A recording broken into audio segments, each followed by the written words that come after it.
एडिटेरिया current affair फटाफट 100। ठीक है, राष्ट्रीय देखते हैं। हस्तलिखित बजट प्रस्तुत करने वाला देश का पहला राज्य कौन है?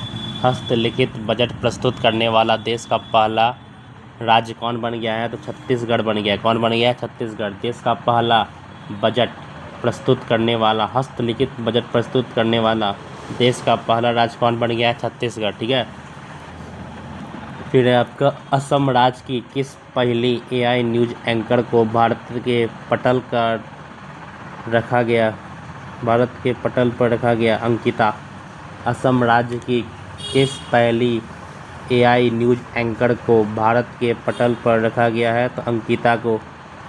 समुद्री क्षेत्र में भारत की पहली गैर बैंकिंग वित्तीय कंपनी कौन बनी है? सागरमाला वित्त निगम लिमिटेड। समुद्री क्षेत्र में भारत की पहली गैर बैंकिंग वित्तीय कंपनी कौन बनी है? सागरमाला वित्तीय निगम लिमिटेड। फिर आपका भारत की पहली क्वांटम कंप्यूटिंग वाली वैली किस शहर में स्थापित की जाएगी? अमरावती, आंध्र प्रदेश में। भारत की पहली क्वांटम कंप्यूटिंग वैली किस शहर में स्थापित की जाएगी? तो अमरावती, आंध्र प्रदेश।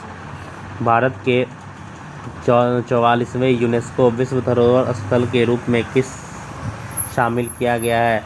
12 मराठा सैन्य परिदृश्यों को भारत के 44 यूनेस्को विश्व धरोहर स्थल के रूप में किसे शामिल किया गया है? तो 12 मराठा सैन्य परिदृश्यों को। भारतीय मानक ब्यूरो में से ISO प्रमाणन प्राप्त करने वाला देश का पहला पुलिस स्टेशन कौन बन गया है? अर्थनुकल पुलिस स्टेशन, केरल।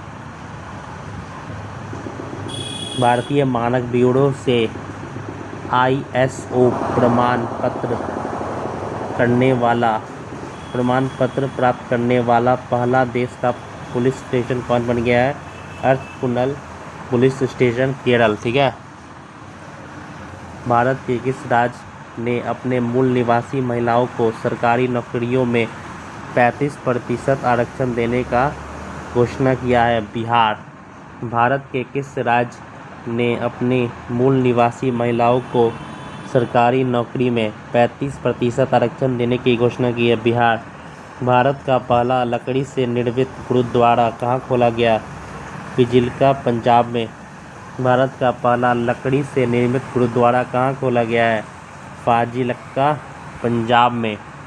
किस राज्य ने सार्वजनिक वितरण प्रणाली PDS में राशन वितरण के लिए आधार आधारित फेस